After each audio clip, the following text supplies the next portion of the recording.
अच्छा, ये बात भगवान ने ज्ञान योग के साधक के लिए भी कही, भक्ति योग के साधक के लिए भी भगवान कह रहे हैं पवित्र और परिमित भोजन करना।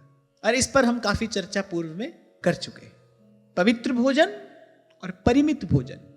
और इसमें एक बात का ध्यान और रखना है कि समय पर किया जाए। पवित्र भोजन, परिमित भोजन वो सही समय पर किया जाए, क्योंकि मैंने आपको पूर्व में एक संकेत किया था कि उत्तमोत्तम भोजन, गुणकारी भोजन, पौष्टिक भोजन भी यदि सही समय पर नहीं किया जाएगा तो वह लाभ के स्थान पर हानि पहुंचाएगा। माने भावावेश में आकर शरीर की अनदेखी नहीं करना, क्योंकि मैं कहता हूं कि किसी और मार्ग के साधक को स्वस्थ शरीर की आवश्यकता हो ना हो, हमको तो अवश्य है, क्योंकि हमको सुबह से शाम तक श्री जी की सेवा करनी है।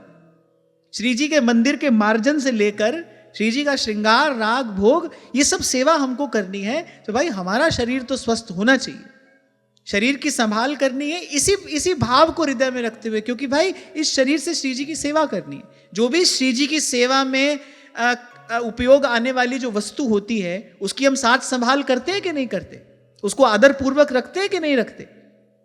श्री जी के वस्त्र हैं, श्री जी के आभूषण हैं, श्री जी के पात्र हैं, इन सबको हम आदर पूर्वक रखते हैं ना, उनकी संभाल करते हैं। ये भी सखियों की एक सेवा है, वाणी में इसका वर्णन मिलता है। श्री जी के जो वस्त्राभूषण हैं, जो सौंज सामग्री है, सहचरियां प्राणवत उसकी संभाल करती हैं।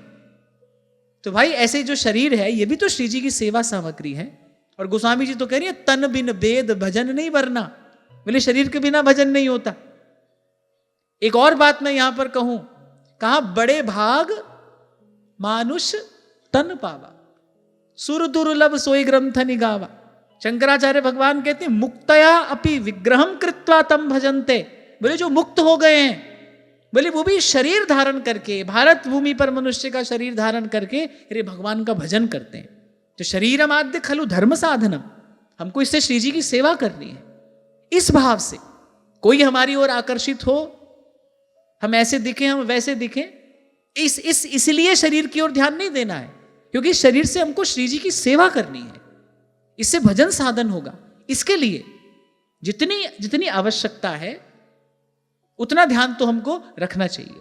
ये बुद्धिमानी है, यही विवेक है, यही विवेक है। सार सार को गई रहे और थोथा दे उड़ाए। क्योंकि मैंने देखा ना, ये बात भगवान ने पूर्व में भी कही, फिर भी कह रहे हैं, माने महत्वपूर्ण है। और आपको मैंने कुछ दिन पहले कहा था भगवत गीता में भी भगवान ने बात कही, आहार की बात भगवान ने वहां पर भी की है। तो माने इसका अर्थ ये हुआ कि ये महत्वपूर्ण बात होगी। तो तीन चीज आ गई इसमें, पवित्र भोजन, सात्विक हो, परिमित, न कम न अधिक। कितनी सुंदर बात स्वामी श्री शरणानंद जी महाराज ने कही, पहले भोजन इतना करो पेट को पता ना चले, कम करोगे तो भी पेट रूठ जाएगा, आपको चैन से भजन नहीं करने देगा।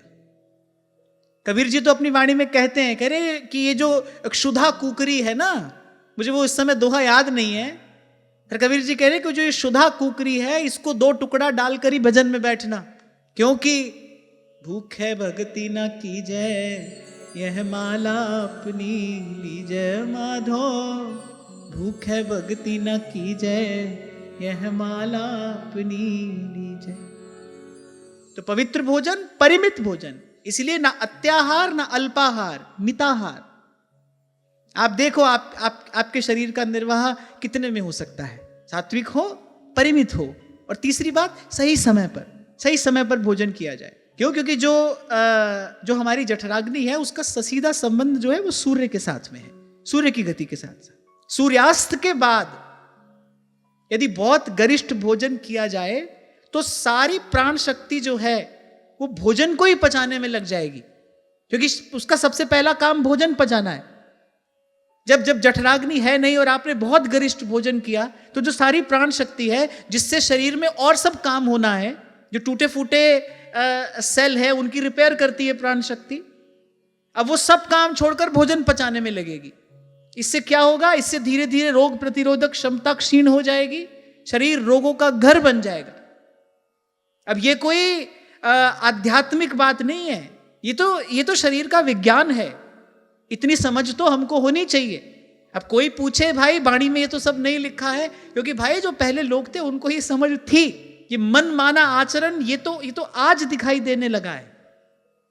आज से 2 पीढ़ी पहले भी आप देखो तो हमारे बड़े बूढ़े लोगों को सहज में इतनी समझ थी, कब खाना है, क्या खाना है, कितना खाना है, जिससे हमारा शरीर स्वस्थ रहे। ऋतुचर्या के अनुसार आहार विहार निश्चित किया जाता था। एक वस्तु जो एक ऋतु में गुणकारी है वही दूसरी ऋतु में हानिकारक हो जाती है। अब शीत ऋतु है, अब गरिष्ठ वस्तु गुण करेगी, लेकिन यही गरिष्ठ वस्तु आप जेठ के महीने में खाओ तो दूसरे दिन रोगी हो जाओगे। तो इस प्रकार ऋतु का, समय का विचार करके आहार निश्चित किया जाता है। अरे हमारे यहां श्री जी में भी आप देखो, राधा वल्लभ जी में ऋतु के अनुकूल ही तो राग भोग की व्यवस्था है। जून के महीने में तो खिचड़ी का भोग नहीं लग सकता, और ये बहुत महत्वपूर्ण है। मैंने बहुत साधकों को इसकी अनदेखी करते देखा है। इसकी अनदेखी का परिणाम क्या होता है? शरीर रोगी हो जाता है। फिर भाई जो रोगी शरीर हो गया, अब उस रोगी शरीर से हाय हाय करोगे कि राम राम करोगे? वृंदावन आए और ऐसी भावावेश में जाकर जमुना जी की रज में पड़ गए, तीसरे दिन निमोनिया हो गया, अब चलो अब अस्पताल में चलो। तो ये कोई बुद्धिमानी नहीं है। इसलिए कुछ दिन पहले हम बात कर रहे थे, जो आपकी पूर्व की यात्रा है, जैसा आपका शरीर है, आपका स्वभाव है, आपकी रुचि है, आपकी प्रकृति है, इस सब बात का विचार करके अपना मार्ग निश्चित करना। देखा देखी भक्ति को व्यास न होई निवाह,